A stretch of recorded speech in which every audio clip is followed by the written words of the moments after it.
या ठिकाणी उपस्थित असणारे आपल्या सगळ्यांचे मार्गदर्शक माझे सासरे व आजचे सत्कारमूर्ती आदरणीय अशोक भोलटे सर, सौभाग्यवती आदरणीय शोभाताई भोलटे मॅडम, उपस्थित सर्वच ज्यांनी खऱ्या अर्थानं सरांच्या जडणघडणीमध्ये किंवा सरांनी ज्यांच्या जडणघडणीमध्ये सगळ्यात मोठा वाटा उचलला ते सर्वच आपण आपटेष्ट ज्येष्ठ मंडळी या ठिकाणी उपस्थित असणारे सर्वच मान्यवर. खऱ्या अर्थानं जर का विचार केला तर सरांचा माझा 15 वर्षापासूनच ऋणानुबंध आहे. सरांची लेक ही माझी मिसेस आणि सरांची नात ही माझी लेक असं आमचं ऋणानुबंध आहे. आणि फक्त लग्नाला 3 वर्ष झाली, परंतु 15 वर्षापासून माझं त्यांचं खूप जवळचं रिलेशन आहे. मला आठवतंय की मगाशी अनिल पाटील सर म्हटले, सर त्यांचा सत्कार हा कांद्यामध्ये झाला. कांद्यामध्ये सत्कार होत असताना एखादा व्यक्ती रिटायर झाल्यानंतर तो सत्कार 100% शिंदे साहेब हा होत असतो संस्थेच्या वतीनं. परंतु तो सत्कार हा फक्त संस्थेच्या वतीनं झाला नाही, तो संस्थेच्या वतीनं तर झालाच, परंतु त्यानंतर जो सत्कार झाला तो गावानं सत्कार केला आणि त्या गावाच्या सत्काराच्या वतीनं आमच्या इथं शिंदे साहेब उपस्थित आहेत. सगळ्या गावानं तो एकत्रित येऊन सत्कार सोहळा केला आणि त्या सत्कार सोहळ्याच्या निमित्तानं अखंड गाव एक सोहळा म्हणून एकत्र आलं. असा दुर्मिळ योगायोग आपल्या शिराळा तालुक्यामध्ये पहिल्यांदा कुठं बघायला मिळाला असेल तो आपल्या कांद्यामध्ये बघायला मिळाला. त्यामुळं अशा अनेक गोष्टी. त्याच्यानंतर आज आपण ह्या ठिकाणी सत्कार सोहळा बघतोय. मागच्या आठवड्यामध्ये भाऊकीनं सत्कार सोहळा केला. पाटील साहेब, मी तुम्हाला सांगतो की पुढच्या महिन्यामध्ये सरांच्या 36 वर्षाच्या प्रदीर्घ सेवेमध्ये 36 बॅचेस त्यांनी सांभाळल्या. या 36 बॅचेस मधल्या प्रत्येक ठराविक विद्यार्थ्यांनी एकत्र येऊन त्यांचा एक मोठा सत्कार सोहळा माझ्या मते शिराळामध्ये ठेवलेला आहे. म्हणजे एवढं प्रेम एखाद्या व्यक्तीबद्दल असू शकतं, एवढंही भाग्य सर तुमच्या नशिबामध्ये आहे. आणि त्या सत्कार सोहळ्याला आमच्यासारखे युवक किंवा तुमच्या म्हणजे आमच्यासारखी मंडळी या ठिकाणी उपस्थित राहता येत आहे हे आमचं भाग्य आहे. खऱ्या अर्थानं एखाद्या व्यक्ती ज्यावेळी रिटायर होतो, ज्यावेळी त्याची सेवा कंप्लीट करतो, त्यावेळी त्या सेवेच्या निमित्तानं अनेक विद्यार्थी घडत असतात, अनेक लोक घडत असतात, परंतु तळागाळातल्या शेवटच्या माणसापर्यंत जाऊन तुम्ही जी सेवा दिली त्याचंच उत्तर म्हणजे आज सरांनी आयुष्यामध्ये काय कमवलं. तर सरांनी आयुष्यामध्ये काय कमवलं असेल तर ती जी खरी संपत्ती आहे ही माणूसरूपी संपत्ती आहे. आणि ही माणूसरूपी संपत्ती आज सरांना या ठिकाणी वेगवेगळ्या या महिनाभरामध्ये सरांना बघायला मिळत असेल. ती जी इन्व्हेस्टमेंट सरांनी 36 वर्षामध्ये केली त्याचं आज रिटर्न्स सरांनी या 36 वर्षामध्ये बघायला मिळत आहे. मगाशी मी जसं म्हटलं की सरांचं 15 वर्षाचं माझं योगदान आहे. तर खऱ्या अर्थानं 2 गोष्टींमध्ये मी त्यांचं नक्की आभार मानेन. की जसं 3 इडियट्स मध्ये सगळ्यांनी 3 इडियट्स मूव्ही बघितलेला आहे, बरोबर आहे ना मावशी? त्यामध्ये फरान नावाचं एक कॅरेक्टर असतं ताई. ते कॅरेक्टर असं असतं की अगदी शेवटच्या टप्प्यामध्ये जाऊन तो डिग्री ड्रॉप करतो. माझंही तसंच गणित होतं. मी ज्यावेळी डिग्रीच्या शेवटच्या वर्षाला होतो त्यावेळी मला डिग्री करायची नव्हती, मला काहीतरी वेगळ्या गोष्टी करायच्या होत्या. त्यावेळी 2011 साली माझ्या घरी सर आलेले होते. मला आठवते की माझ्या आई वडिलांनी त्यांना समोर उभा केलेलं होतं, बसवलेलं होतं आणि 2.5 तास सरांनी मला लेक्चर दिलेलं होतं. सरांनी मला हे सांगितलेलं होतं की डिग्री कंप्लीट होणं म्हणजे सर्वस्व नाही, पण डिग्री नंतर आपण काय करू शकतो, प्रॅक्टिकल लाईफ कशी जगू शकतो, हे म्हणजे खरं आयुष्य आहे. कदाचित माझ्या आजच्या असलेल्या जे काय मी थोडंफार मिळवलेलं आहे त्याचं कॉन्ट्रीब्युशन जर का मोलाचं जर का कुणाचं असेल तर ते म्हणजे सरांचं आहे. त्यामुळं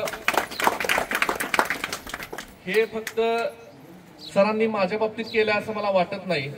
36 वर्षांच्या त्यांच्या प्रदीर्घ सेवेमध्ये त्यांनी अनेक लोकांना, अनेक शिक्षकांना, अनेक विद्यार्थ्यांना, तळागाळातल्या सर्वसामान्य कुटुंबातल्या व्यक्तीला घेऊन त्यांना मोठं करण्याचं काम सरांनी केलंय. म्हणूनच सर एवढे मोठे तुमचे सत्कार सोहळे या ठिकाणी घडत आहेत.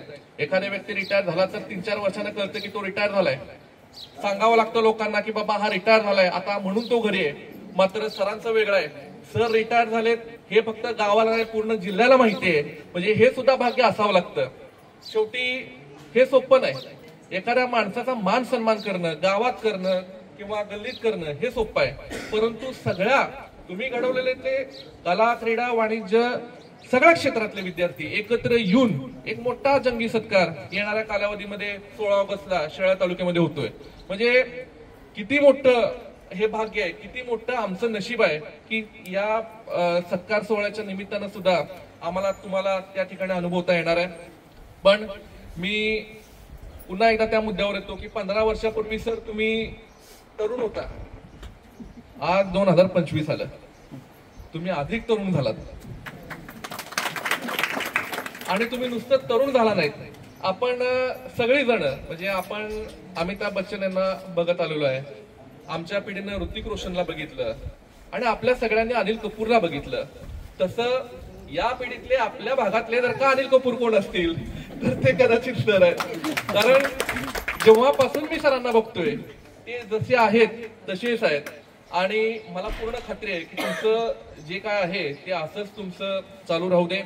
मला पूर्ण विश्वास आहे की मी तुम्हाला म्हणणार नाही की तुम्ही घरी थांबा, बांधून जरी घातलं तरी ही व्यक्ती घरी थांबू शकत नाही. 9 वाजता ज्याचा प्रवास हा सुरू व्हायचा आणि संध्याकाळी 10 वाजता परतीची वाट ही घरापाशी असायची. मला खात्री आहे की मी जरी तुम्हाला म्हटलं की आता थोडं निवांत राहा, तुमची मोठी कन्या म्हणजे माझी मेहुणी ही दुबईत आहे, तिच्यापाशी जाऊन राहावा, तरी मला खात्री आहे की तिला तुम्ही कदाचित तिकडे घेऊन याल, पण तुम्ही काय थांबणार नाही. त्यामुळं तुमच्या या न थांबणाऱ्या प्रवासाला मी शुभेच्छा देतो.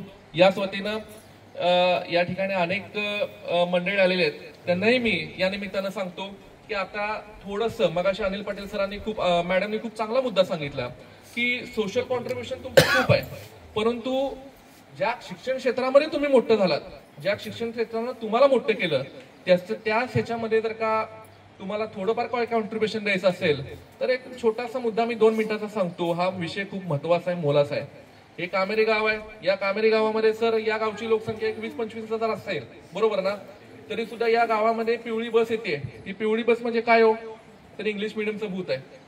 आज माझी लेक सुद्धा 6 वर्षाची झाली, उद्याच्या भविष्यामध्ये ती सुद्धा मला म्हणणार आहे की पप्पा मला इंग्लिश मिडियमच्या शाळेमध्ये जायचंय. माझी बायको मला आत्ताच म्हणायला लागले की तिला कुठल्या शाळेत घालायचं.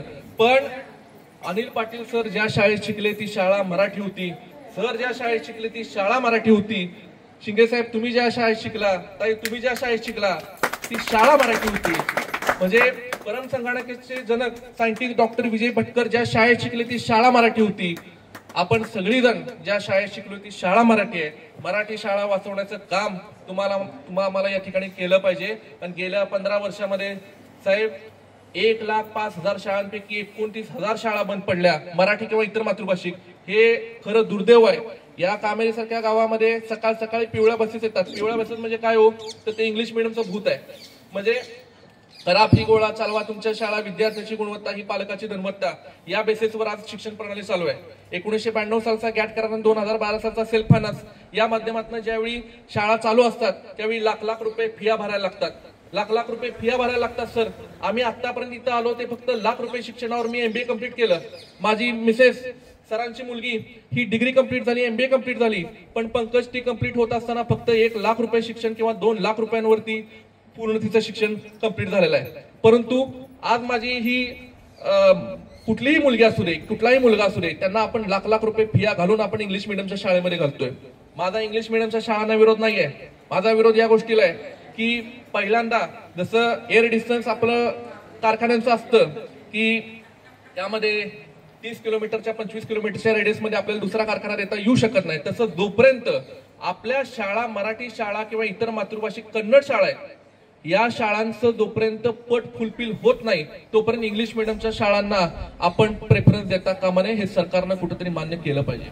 दुसरा मुद्दा सर असा की या बाबतीमध्ये तुम्ही पुढे जाऊन अगदी विद्यापीठामध्ये जाऊन सुद्धा तुम्ही काम करू शकता की त्यामध्ये तुम्ही लोकांना पटवून देऊ शकता, त्या विद्यापीठातल्या लोकांना पटवून देऊ शकता किंवा सरकारला पटवून देऊ शकता की आमचा विरोध हा इंग्लिश मिडियमच्या शाळांना नसून केवळ मराठी किंवा इतर मातृभाषिक जे शिक्षण मोफत प्रणाली यशवंतराव चव्हाणांच्या विचार प्रणालीतली होती ती मोफत शिक्षणाची विचार प्रणाली ही जागृत राहिली पाहिजे.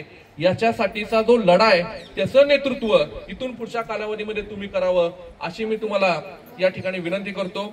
बरेच मुद्दे आहेत परंतु अनेक मंडळी बोलणारी आहेत आणि चळवळीतलं नेतृत्व आहे त्यामुळं हातात माईक दिल्यानंतर मला 1 तास कधी जाईल कळणार नाही. परंतु सत्कार सोहळ्याच्या निमित्तानं तुम्ही त्यांना शुभेच्छा द्याल, मला शिव्या द्याल, त्याच्यापेक्षा मी या ठिकाणी थांबतो. सरांना शुभेच्छा देतो आणि माझं या ठिकाणी मनोगत आपण ऐकून घेतलं याबद्दल मी तुम्हाला धन्यवाद देतो.